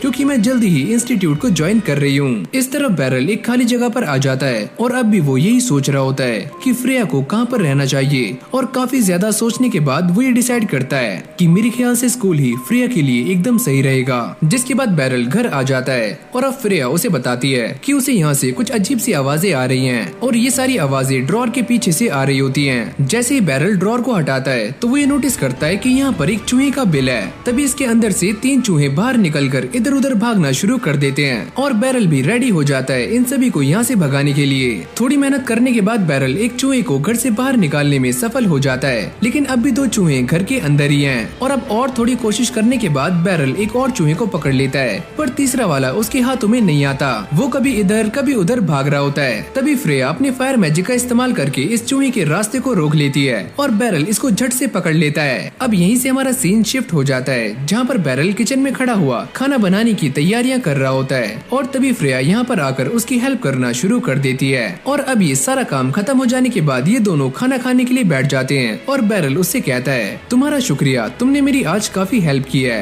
वैसे मुझे भी ऐसा लगता है कि मुझे अपनी कुकिंग स्किल्स पर थोड़ा सा काम करना चाहिए। वैसे अभी कुछ टाइम तक तुम्हें कुकिंग करने की कोई भी जरूरत नहीं है, क्योंकि मैं यहाँ पर हूँ और ये स्किल सच में एक काफी अच्छी स्किल है जो कि आगे चलकर तुम्हारे काम भी आएगी। फ्रेया ये कहती है कि मैं फ्यूचर की बात नहीं कर रही हूँ, मुझे ये स्किल अभी सीखनी है, वो भी काफी जल्दी। लेकिन तुम जिस स्कूल में जा रही हो वहाँ पर खाना तुम्हें पहले से ही मिलने वाला है, तो तुम्हें ये सीखने की कोई भी जरूरत नहीं है। लेकिन तभी फ्रेया काफी इमोशनल होकर ये कहती है कि मुझे वहाँ पर नहीं रहना, मैं यहीं से स्कूल चली जाया करूंगी। बैरल भी उसकी बातों को समझते हुए ये कहता है, अगर तुम यही चाहती हो तो यही सही। अब अगले सीन में अलूसिया बैरल के पास आकर उससे ये कहती है कि मुझे आपसे कुछ बात करनी है। ये सारे लोग इस बात को सुनकर काफी हैरान हो जाते हैं कि अलूसिया यहाँ पर क्या कर रही है। अलूसिया बैरल से ये कहती है, हमें आपके लिए कुछ कपड़े बनाने होंगे, क्योंकि स्पेन यार्ड वेनिया से एक डेलीगेशन यहाँ पर आने वाली है और ऑर्डर्स यानी कि हमें उन्हें गार्ड करने की जिम्मेदारी मिली हुई है और मैं ये चाहती हूँ कि आप भी हमारा साथ दो। और यहाँ तक कि अलूसिया बैरल की मीटिंग को दोनों ही किंगडम की फैमिली के साथ अरेंज कर देती है।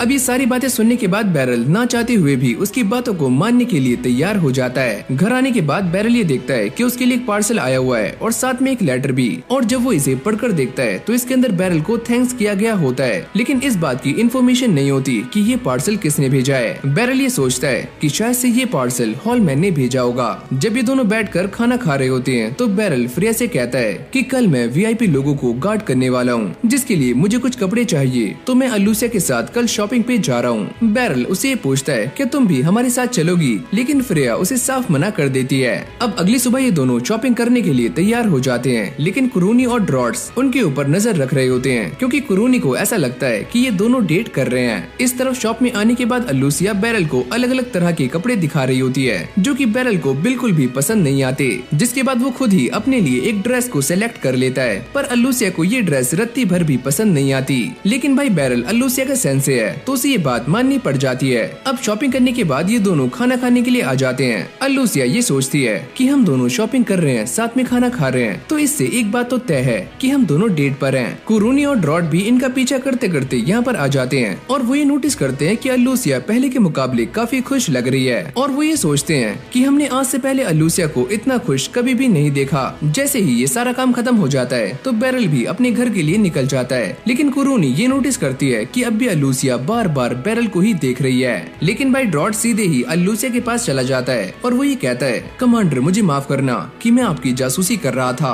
अरे कोई बात नहीं, तुमने ऐसा कुछ भी नहीं देखा जिससे कि मैं एम्बेरस फील करूं। कमांडर मैं आपसे ये जानना चाहता हूँ कि मास्टर बैरल आपके लिए क्या है। और अब यहीं से हमारा सीन शिफ्ट हो जाता है, जहाँ पर ये दोनों कल रात के इंसिडेंट को लेकर बातें कर रहे होते हैं। कुरूनी ये कहती है, मुझे माफ करना कि कल रात मैं वहाँ से भाग गई। अरे तुम चिंता मत करो, वैसे मैंने कमांडर को ये नहीं बताया है कि कल तुम भी मेरे साथ थी। और तभी अलूसिया भी यहाँ पर आ जाती है और फिर हमें कल रात का एक फ्लैशबैक दिखाया जाता है, जहाँ पर अलूसिया ने ये कहा था कि मैं बस मास्टर को खुश करना चाहती हूँ। इस तरफ वो ड्रॉट को ये बता रही होती है कि आज मैं मास्टर बैरल को चैलेंज करने वाली हूँ, जिससे सभी को ये पता चल जाएगा कि मास्टर बैरल कितने कैपेबल हैं। फिर जैसे ही बैरल ट्रेनिंग हॉल में आता है तो अलूसिया उसे फाइट के लिए चैलेंज कर देती है और बैरल को भी ऐसा लगता है कि ये बस ट्रेनिंग का ही एक पार्ट है और वो भी इसके लिए मान जाता है। और अब ये दोनों एक दूसरे के आमने सामने खड़े होते हैं। बैरल अलूसिया को देखकर ये सोचता है कि मुझे इस लड़की से फाइट किए हुए काफी लंबा अरसा हो चुका है और अब ये ऑर्डर की कमांडर भी बन चुकी है। अगर इसने मेरे ऊपर पूरी ताकत से अटैक किया तो ऐसा भी हो सकता है कि मैं हार जाऊं। वैसे मास्टर यहाँ पर सारे के सारे लोग मुझे लाइटनिंग फास्ट अलूसिया के नाम से जानते हैं। अब जैसे ये फाइट स्टार्ट होती है तो अलूसिया बैरल के ऊपर एक जोरदार अटैक करती है और बैरल भी ये देखकर काफी शॉक्ड हो जाता है, क्योंकि सच में ये अटैक काफी तेज था। और अब वो बार बार बैरल के ऊपर अटैक कर रही होती है, लेकिन बैरल भी उसके अटैक को डॉज कर रहा होता है। अलूसिया काफी सीरियस होकर ये कहती है कि आज से पहले किसी ने भी मेरे तीनों अटैक्स को ब्लॉक नहीं किया है। ये बोलने के बाद वो दोबारा से बैरल के ऊपर अटैक कर देती है और बैरल भी ये समझ जाता है कि मैं इसके अटैक को ज्यादा देर तक रोक नहीं सकता। जिसके बाद वो भी अल्लूसिया के ऊपर हमले करना शुरू कर देता है, पर उसकी स्पीड काफी ज्यादा होती है तो बैरल का एक भी अटैक उसको नहीं लगता। बैरल अब बैकफुट पर आ जाता है। अल्लूसिया उससे कहती है कि आज मैं आपके सामने वो सारी स्किल्स दिखा रही हूँ जो कि मैंने आपको छोड़ने के बाद सीखी थी। तुम्हारी ये स्किल्स तो काफी कमाल की हैं। अल्लूसिया अब दोबारा से बैरल के ऊपर अटैक्स करना शुरू करती है, लेकिन बैरल भी उसके फाइटिंग स्टांस को समझ जाता है और वो ये सोचता है कि मैं इसे फेयर फाइट में हरा नहीं सकता।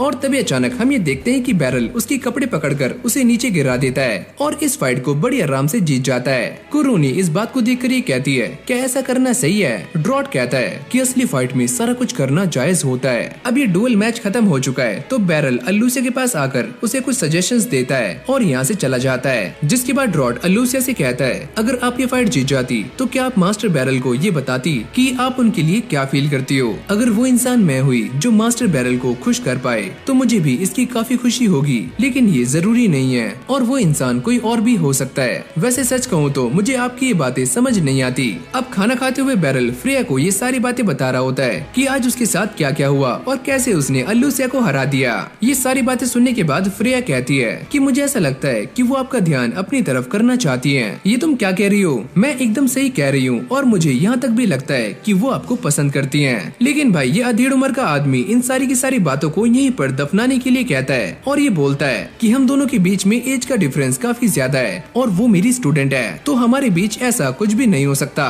फ्रेया एक वियर्ड सा फेस बनाकर ये कहती है अरे हाँ हाँ अंकल मान गई, तुम बस ऐसी ही बेकार की बातों में लगे रहो और तुम्हारी उम्र भी निकल जाएगी। अब ऐसे ही कुछ दिन बीत जाते हैं जहाँ पर बैरल और फ्रेया खाना खा रहे होते हैं और भाई बैरल मस्ती से अपनी ड्रिंक को एंजॉय कर रहा होता है। फ्रेया उससे कहती है कि तुम्हें ये ड्रिंक काफी पसंद है ना, और वो देखो तुम्हारा कप टूटा हुआ है। अरे कोई बात नहीं, ये अब भी सही है, मैं इसके अंदर से ड्रिंक कर सकता हूँ। अब फ्रेया बैरल को वो सारा सामान दिखा रही होती है जो कि उसे स्कूल से मिला है, यानी कि यूनिफॉर्म और ये बुक्स। क्या तुम्हें वहाँ से कोई स्कूल बैग नहीं मिला? और वो इस चीज के लिए मना करती है और साथ में ये भी कहती है कि उसे किसी भी स्कूल बैग की जरूरत नहीं है। यहाँ एडवेंचरर गिल्ड में लिसेंड्रा को भी एक न्यू मिशन मिल चुका है, लेकिन ये मिशन बाकी मिशन से काफी अजीब होता है तो लिसेंड्रा भी इस बात को लेकर थोड़ी सी कंफ्यूज होती है कि वो इस मिशन को करे या फिर ना करे। बैरल भी एक बैग की शॉप में आ जाता है और वो ये कहता है कि मुझे एक बैग चाहिए। अगर तुम इस टाइम बैग लेने के लिए आए हो तो इसका मतलब तुम्हारा बच्चा मैजिकल इंस्टीट्यूट में एडमिशन ले रहा है, क्यों है ना? जिसके बाद वो बैरल को ये सारे बैग्स रिकमेंड करता है और बैरल को भी एक बैग पसंद आ जाता है। वैसे इसका प्राइस क्या है? अरे मालिक ये बस 95,000 का है। क्या 95,000? अगर ये वाला आपके बजट में नहीं है तो मैं आपको बाकी भी दिखा सकता हूँ जो काफी सस्ते हैं। लेकिन बैरल को भी ये सस्ते वाले बैग्स पसंद नहीं आते।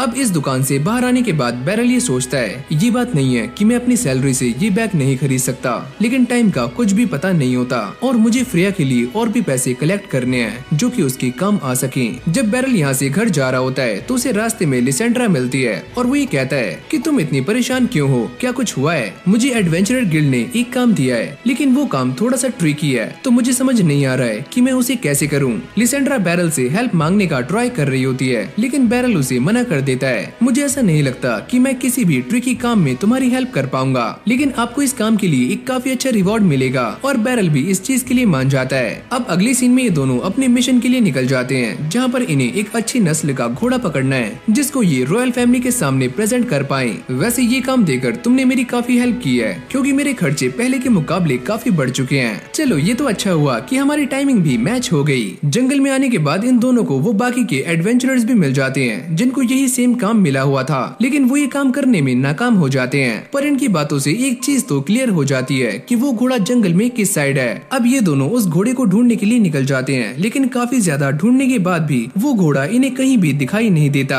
अब ये दोनों एक प्लान बना रहे होते हैं कि ये उस घोड़े को कैसे पकड़ेंगे, जिसके लिए ये दोनों तालाब के पास आ जाते हैं क्योंकि इस घोड़े को काफी प्यास लगती है। लिसेंड्रा इस घोड़े के ऊपर पीछे से अटैक करने वाली है और बैरल को उसे सामने से संभालना है। ये दोनों अब घात लगाकर झाड़ियों में छुप जाते हैं और थोड़ी देर इंतजार करने के बाद वो घोड़ा भी यहाँ पर आ जाता है। इस घोड़े को देखकर बैरल भी ये समझ जाता है कि आखिरकार ये घोड़ा इतना इम्पोर्टेंट क्यों है। अब लिसेंड्रा धीरे से इस घोड़े के पीछे आ जाती है और बैरल के इशारा करते ही वो इसके ऊपर अटैक कर देती है, जिससे ये घोड़ा काफी घबराकर यहाँ से भागने लगता है और बैरल इसको रोकने के लिए इसके सामने आ जाता है। लेकिन भाई ये घोड़ा बैरल को भी क्रॉस करके यहाँ से भाग जाता है। ये दोनों उसका पीछा करते करते उसके सामने आ जाते हैं। लिसेंड्रा के अटैक करते ही बैरल भी उसे पकड़ने के लिए अपना अपना जाल फेंक देता है, लेकिन ये घोड़ा इस बार भी बचकर यहाँ से भाग जाता है। बैरल को ऐसा लगता है कि ये उसके ऊपर कूदकर उसे रुका लेगा, पर वो इसे नीचे गिरा देता है। अब लिसेंड्रा जल्दी से भागकर इस घोड़े के सामने आ जाती है और इसे डराना शुरू करती है ताकि ये बैरल की तरफ भाग जाए, पर ये घोड़ा एक चट्टान के ऊपर कूद जाता है और तभी अचानक हम ये देखते हैं कि ये चट्टान टूटनी शुरू हो जाती है और बैरल भी इसके ऊपर आ जाता है। लिसेंड्रा ये देखकर काफी पैनिक हो जाती है क्योंकि ये दोनों ही खाई में गिर रहे होते हैं। अब नीचे पहुंचने के बाद ये घोड़ा बैरल के ऊपर काफी गुस्सा कर रहा होता है और बैरल भी इसे शांत करने का ट्राई करता है। अरे रुक जा रुक जा। और जब ये घोड़ा थोड़ा शांत हो जाता है तो बैरल अपनी स्वॉर्ड निकालकर एक पेड़ को काट देता है, जिससे एक पुल बन जाता है और ये दोनों मिलकर इस पुल को क्रॉस करते हैं। पर तभी बैरल का पैर फिसल जाता है, लेकिन ये घोड़ा उसको बचा लेता है। लिसेंड्रा भी बड़ी फुर्ती से भागकर इन दोनों के सामने आ जाती है। बैरल उसको देखकर काफी हैरान हो जाता है कि सच में इसकी स्पीड तो काफी कमाल की है, ये तो इस घोड़े से भी काफी तेज भागती है। लिसेंड्रा भी ये देखकर काफी हैरान हो जाती है कि बैरल ने इस घोड़े को टेम कर लिया है। जिसके बाद ये दोनों इस घोड़े को लेकर एडवेंचरर गिल्ड में आ जाते हैं। नीडस इन दोनों को देखकर काफी खुश होता है और वो ये कहता है, अरे वाह, तुम दोनों ने काफी अच्छा काम किया। और लो भाई, इन दोनों को ही इनका रिवॉर्ड मिल जाता है। पर तभी अचानक हम ये देखते हैं कि लिसेंड्रा फ्रेया के बारे में बातें करना शुरू कर देती है। बैरल भी इस बात को देखकर काफी हैरान हो जाता है कि ये अचानक फ्रेया के बारे में बातें क्यों कर रही है। जिसके बाद वो ये कहती है कि पता नहीं क्यों पहले मुझे फ्रेया बिल्कुल भी पसंद नहीं थी,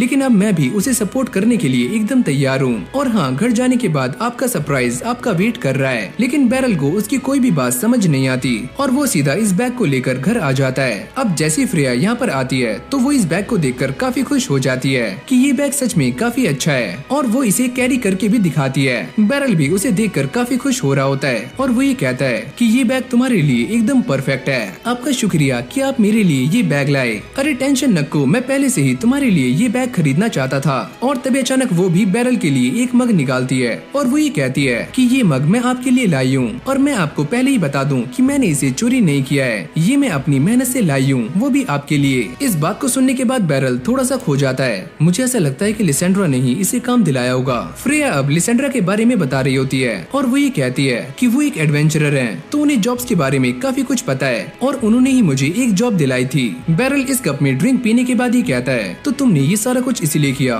ताकि तुम मेरे लिए ये कप ला सको। मुझे बस ये लगा अगर आप इसमें से ड्रिंक पियोगे तो आपकी थकान थोड़ी सी दूर हो जाएगी। ये सुनने के बाद बैरल इमोशनल हो जाता है और वो ड्रिंक करते करते रो रहा होता है। फिर अगली सुबह हम ट्रेनिंग हॉल का सीन देखते हैं जहाँ पर अलूसिया बैरल से मिलने के लिए आती है और वो ये कहती है कि हमसे मिलने के लिए द चर्च ऑफ स्पेनियार्ड वीनिया से वहाँ की कमांडर और वाइस कमांडर आ रहे हैं, तो मैं ये चाहती हूँ कि आप भी हमारे साथ उनसे मिलने के लिए चलो। और जब ये सारे उनसे मिलने के लिए जाते हैं तो बैरल वाइस कमांडर को देखकर काफी शॉक्ड हो जाता है और वो ये कहता है कि रोज तुम यहाँ पर क्या कर रही हो। तभी ये बात सामने आती है कि रोज मास्टर बैरल की सबसे फेवरेट स्टूडेंट रही है, जो सुनते ही अलूसिया की सुलगनी शुरू हो जाती है। अब बैरल भी इस बात को याद करता है कि रोज ने उससे पूरे 1.5 साल तक ट्रेनिंग ली थी। आपने जो कुछ भी मुझे सिखाया था उसके लिए थैंक यू। रोज को बैरल के इतने क्लोज देखकर अलूसिया का गुस्सा 7वें आसमान पर पहुंच जाता है। जिसके बाद ये सारे अंदर आ जाते हैं और बैठकर बातें कर रहे होते हैं। लेकिन ये कमांडर जिसका नाम है गटोगा, वो ये कहता है, मैं इस बात से काफी सरप्राइज हूँ कि तुम दोनों के मास्टर एक ही हैं, मास्टर बैरल। जिसके बाद रॉड भी बैरल की तारीफों के पुल बांधने में लग जाता है। अलूसिया ये पूछती है, तुम्हारे पिछले वाइस कमांडर का क्या हुआ?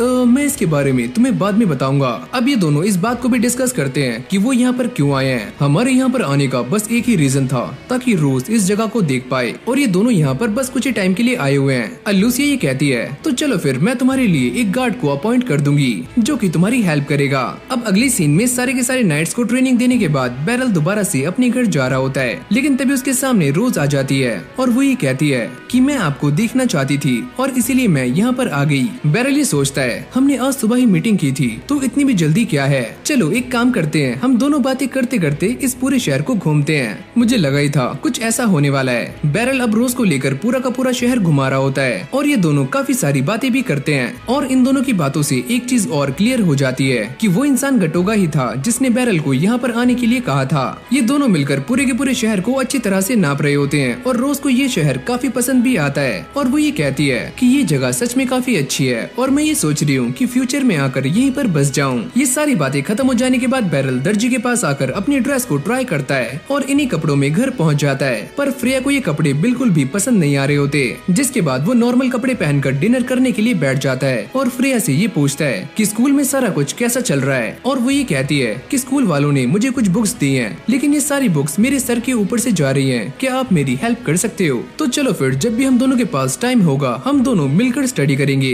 अब अगली सीन में हम अलूसिया को देखते हैं जो कि सभी नाइट्स के सामने खड़ी हुई स्पीच दे रही है, क्योंकि आज ही के दिन स्पेनयार्ड वीनिया से सारे के सारे रॉयल लोग यहाँ पर आने वाले हैं। जिसके बाद यहाँ पर स्पेनयार्ड वीनिया की थर्ड प्रिंसेस सेलेशिया आ जाती है और ये सारे उसके सामने सम्मान में झुके हुए होते हैं और वो ये कहती है, क्या तुम ही वो स्पेशल इंस्ट्रक्टर हो? अरे हाँ, वो मैं ही हूँ, लेकिन आपको ये बात कैसे पता? अलूसिया ने तुम्हारे बारे में मुझे काफी कुछ बताया है और मैं इस बात से भी काफी खुश हूँ कि मैं तुम्हारी प्रोटेक्शन में हूँ। बैरल को ये बात समझ नहीं आ रही होती कि पता नहीं अलूसिया ने मेरे बारे में प्रिंसेस को क्या बताया होगा। और अब यहाँ पर स्पेनयार्ड वीनिया का पहला प्रिंस ग्लिन भी आ जाता है और ये दोनों एक दूसरे को देखकर काफी खुश होते हैं। जिसके बाद ये सारे पूरे शहर में घूमना शुरू करते हैं और आगे वाले कैरेज में बैरल बैठा होता है। रोज भी यहाँ पर आ जाती है जो कि बैरल से बात करने का ट्राई कर रही होती है, लेकिन तभी अचानक हम ये देखते हैं कि ये दोनों कैरेज यहाँ पर रुक जाते हैं। ग्लिन और प्रिंसेस बाहर आकर ये कहते हैं कि हमने स्टोर में कुछ देखा है और हमें वो चाहिए। अगर ऐसी ही बात है तो हम सारे आपको गार्ड करेंगे। जिसके बाद ये दोनों शॉपिंग करने के लिए अंदर चले जाते हैं और ये सारे के सारे लोग बाहर खड़े हुए उन्हें गार्ड कर रहे होते हैं। अब इन दोनों की शॉपिंग पूरी हो जाती है और ये दोनों बाहर आ जाते हैं और सारी की सारी पब्लिक इन्हें देखकर पागल हो रही होती है।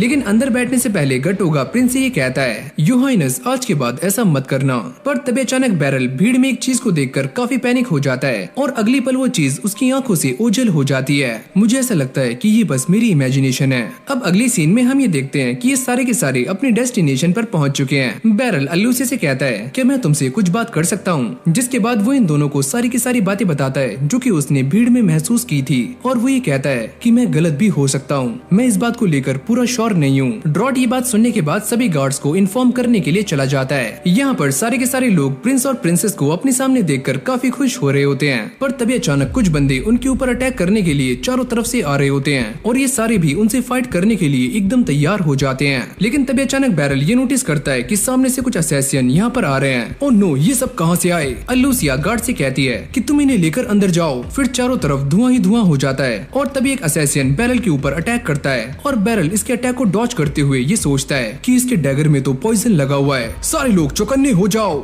इस तरफ ये सारे के सारे लोग इन असैसियन से फाइट कर रहे होते हैं। अलूसिया ये कहती है कि हमें इस बात का पता लगाना होगा कि इसके पीछे कौन है। अब एक के बाद एक ये सारे मिलकर असैसिन को बुरी तरह से मार रहे होते हैं। गटोगा फाइट करते हुए एक बंदे का मास्क उतार देता है और वो ये देखकर काफी शॉक्ड होता है कि ये इंसान कौन है। तभी वो इसके पेट में लात मारकर यहाँ से भाग जाता है। जब ये सारा का सारा धुआं छटता है तो बैरल ये देखता है कि रोज ने भी एक असैसिन को जान से मार दिया है। गटोगा अब भी किसी बात को लेकर काफी पैनिक हो रहा होता है। बैरल भी ये देखकर काफी परेशान हो जाता है। जिसके बाद ये सारे बचे हुए असैसिन से बात निकलवाने का ट्राई करते हैं, लेकिन ये सारे भी एक एक करके मरना शुरू कर देते हैं, यानी कि अपने आप ही मारे जाते हैं। मास्क उतारते ही ये बात सामने आती है कि इन असैसिन के मुंह में एक जहर है जिसको चबाते ही ये सारे मारे गए। जब बैरल और बाकी सब भी ये देखते हैं तो उनके भी होश उड़ जाते हैं और फिर गटोगा गुस्से में आकर एक बंदे का नाम लेता है। बैरल उसके पास आकर उससे ये पूछता है, तुम्हें क्या हुआ? क्या सब कुछ ठीक है? वो असैसिन मेरे हाथों से बचकर यहाँ से भाग गया। जिसके बाद ये सारे जल्दी से प्रिंस और प्रिंसेस को रॉयल पैलेस की तरफ लेकर जाने लगते हैं। बैरल ये कहता है,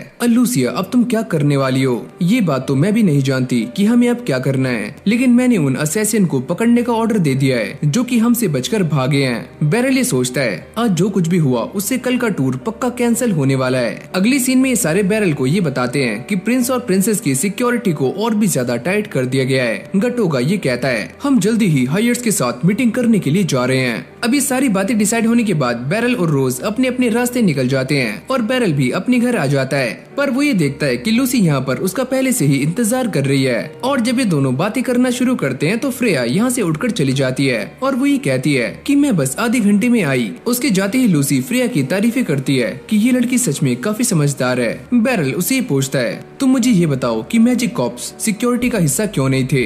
लूसी ये बताती है कि हम सारे मैजिक कर सकते हैं, लेकिन स्पेनयार्ड वेनिया में मैजिक को मिरेकल कहा जाता है जो कि बस गॉड की तरफ से ही किया जा सकता है और उन सब की नजर में हम सारे नॉन बिलीवर्स हैं। तो इसीलिए मैं ये नहीं चाहती थी कि उनके सेंटिमेंट्स हर्ट हों। इस तरफ रोज अलूसिया के सामने आ जाती है। अलूसिया उससे ये पूछती है कि तुम तो आराम करने जाने वाली थी, तो तुम यहाँ पर क्या कर रही हो? वैसे मैं यहाँ पर कमांडर गटोगा को ढूंढ रही हूँ, क्या तुमने उन्हें कहीं देखा है? क्या तुम इस बात को नहीं जानती कि कमांडर गटोगा अभी हायर्स के साथ मीटिंग कर रहे हैं और वो ये डिसाइड करेंगे कि कल क्या होने वाला है? रोज यहाँ पर इसलिए आई होती होती है ताकि वो इस कंट्री की ज्योग्राफी के बारे में काफी कुछ जान सके। फिर हम दोबारा से लूसी को देखते हैं जो कि बैरल को ये बता रही होती है, मुझे ऐसा लगता है कि कल जो प्रिंस और प्रिंसेस के ऊपर अटैक हुआ है, ये अटैक स्पेन यार्ड वेनिया से रिलेटेड है, क्योंकि वहाँ पर पावर को लेकर स्ट्रगल चल रहा है। बैरल उससे पूछता है, क्या तुम मुझे ये बता सकती हो कि उस जगह पर सबसे स्ट्रॉन्ग कौन है? वो सारी की सारी जगह पॉप के अंडर आती है और किंग भी उनके ऑर्डर को डिनाई नहीं कर सकता।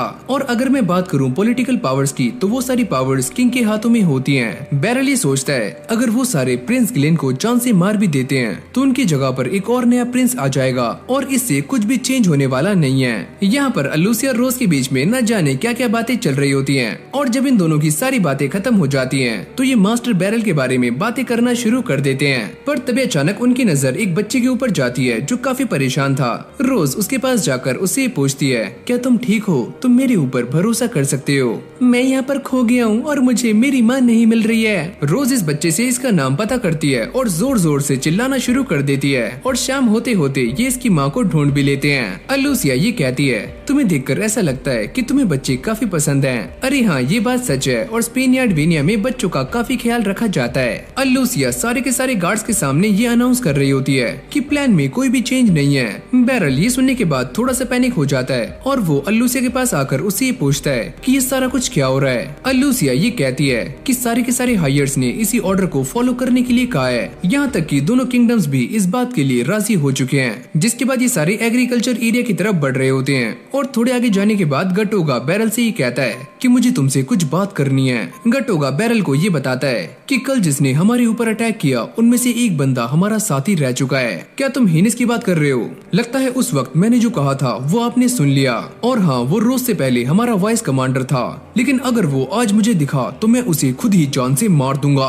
बैरल कहता है, क्या लूसिया इसके बारे में जानती है? हाँ, मैं उन्हें पहले ही सारा कुछ बता चुका हूँ। तो चलो फिर मैं हिनिस को तुम्हारे ऊपर छोड़ता हूँ। अभी सारे चलते चलते एग्रीकल्चर एरिया तक पहुँच चुके थे। प्रिंस और प्रिंसेस नीचे आ जाते हैं और वो फसलों को इन्वेस्टिगेट कर रहे होते हैं। ये सारे लोग उन्हें गार्ड कर रहे होते हैं। पर तभी अचानक प्रिंस ग्लेन के पास एक तीर आकर लगता है, जिसके बाद इन सभी के ऊपर तीरों की बारिश होनी शुरू हो जाती है। ये देखकर सिक्योरिटी भी पूरी तरह से अलर्ट हो जाती है और वो इन सारी तीरों को अपनी स्वॉर्ड से ही काट रहे होते हैं। बैरल भी इन एरोस को रोकते हुए प्रिंस और प्रिंसेस से ये कहता है कि आप दोनों नीचे झुक जाओ। अगली पल यहाँ पर काफी सारे असैसिन्स की एंट्री हो जाती है और ये सारे मिलकर उन्हें रोक रहे होते हैं, लेकिन अब भी तीरों से अटैक होना बंद नहीं होता और इसी बीच काफी सारे असैसिन भी जान से मारे जाते हैं। ये सारे उन सभी को रोकने की पूरी ट्राई कर रहे होते हैं, पर तीरों के सामने ये सारे बेबस हैं। बैरल ये कहता है, कमांडर गटूगा अब आर्चर्स को ठिकाने लगाइए और बाकी सारा कुछ हम संभाल लेंगे।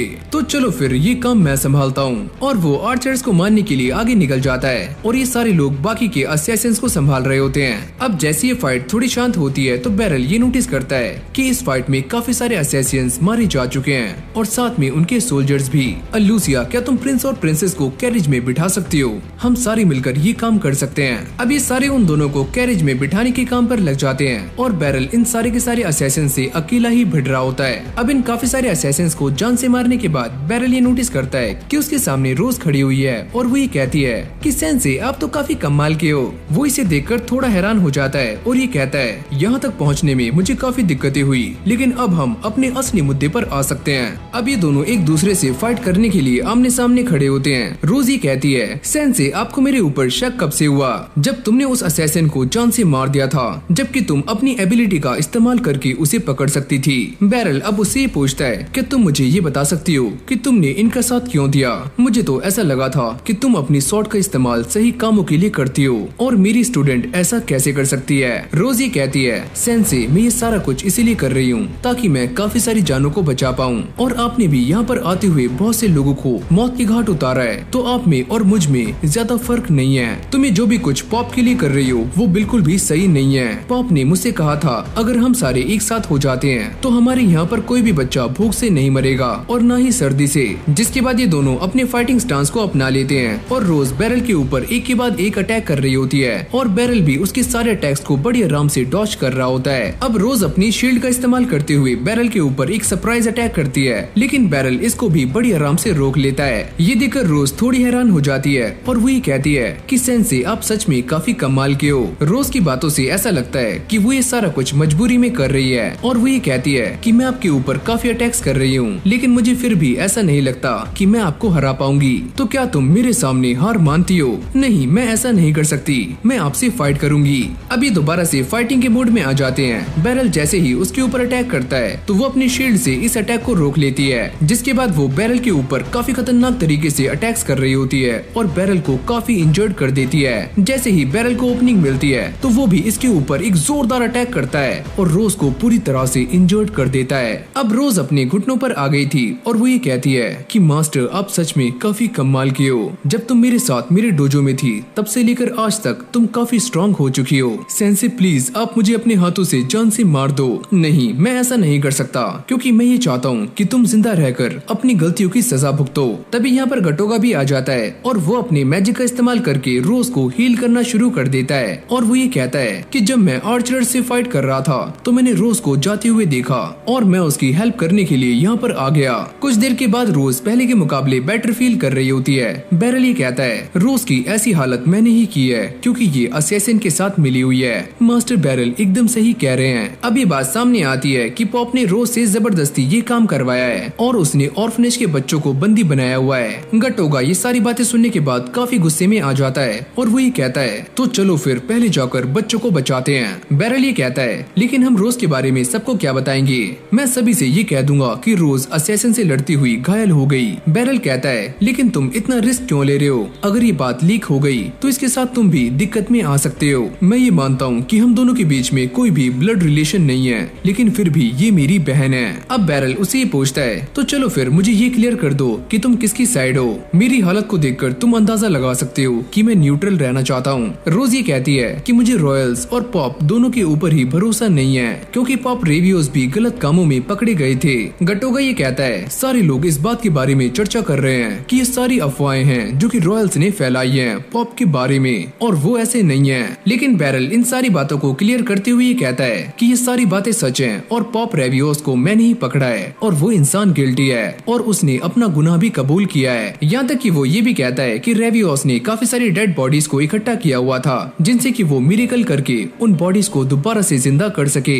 ये सारी बातें सुनने के बाद रोज काफी शॉक्ड हो जाती है। इसका मतलब जो पॉप ने मुझसे कहा था वो सारा कुछ झूठ है। बैरल उससे कहता है कि वो पॉप के बारे में ज्यादा कुछ नहीं जानता कि वो एक अच्छा इंसान है या फिर नहीं, लेकिन हाँ मैं एक चीज जरूर कहूंगा कि तुम्हें उन्हें लेकर एक बार दोबारा से सोचना चाहिए और मुझे तुम्हारे ऊपर बिलीव है कि तुम मेरी सिखाई हुई चीजों को फ्यूचर में अच्छे कामों के लिए इस्तेमाल करोगी। ये सारी बातें सुनने के बाद रोज भी इमोशनल हो जाती है और वो ये कहती है कि सेंसे मैं अभी मरना नहीं चाहती और मैं जस्टिस को अपनी आंखों से देखना चाहती हूँ। तभी गटोगा उसे अपने हाथों में उठा लेता है और वो ये कहता है कि मास्टर बैरल अब आप भी इसके अंदर फंस चुके हो। अरे यार तुम चिंता मत करो, मैं इसके बारे में किसी को भी नहीं बताऊंगा। अब अगले सीन में बैरल इन सभी के पास आकर इन्हें ये बताता है कि रोज असैसिन से फाइट करते करते इंजर्ड हो गई तो गटोगा उसका इलाज करवाने के लिए उसे अपने साथ लेकर गया है। फिर यहीं से हमारी कहानी कुछ दिनों आगे शिफ्ट हो जाती है जहाँ पर ये सारे ट्रेनिंग हॉल में बैठे हुए होते हैं। तभी उनके पास किंग की तरफ से एक लेटर आता है जिसमें उन्होंने अल्लूसिया की काफी तारीफें की होती हैं और साथ में ये भी लिखा होता है कि उन्होंने अल्लूसिया और बैरल को डिनर के लिए इनवाइट किया है। ये सुनने के बाद बैरल का मुंह खुला का खुला रह जाता है। कुरूनी और ड्रॉट ये सुनने के बाद काफी खुश हो जाते हैं, लेकिन बैरल ये कहता है क्या मैं इस चीज के लिए डिनाई कर सकता हूँ। अल्लूसिया उसे मना करती है कि वो ऐसे नहीं कर सकता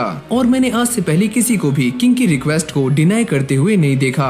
अगली सीन में हम ये देखते हैं कि बैरल की हालत काफी खराब होती है और वो ये सोचता है ये मैं कहाँ पर आ गया, क्योंकि उसके सामने किंगडम के काफी पावरफुल लोग बैठे हुए होते हैं जिनको देखकर बैरल की थोड़ी सी फट रही होती है। यहाँ पर ये सारे के सारे लोग किंग का ही वेट कर रहे होते हैं और अगले पल वो भी यहाँ पर आ जाते हैं। अल्लूसिया उनसे कहती है कि आपने हमें यहाँ पर इनवाइट किया उसके लिए शुक्रिया।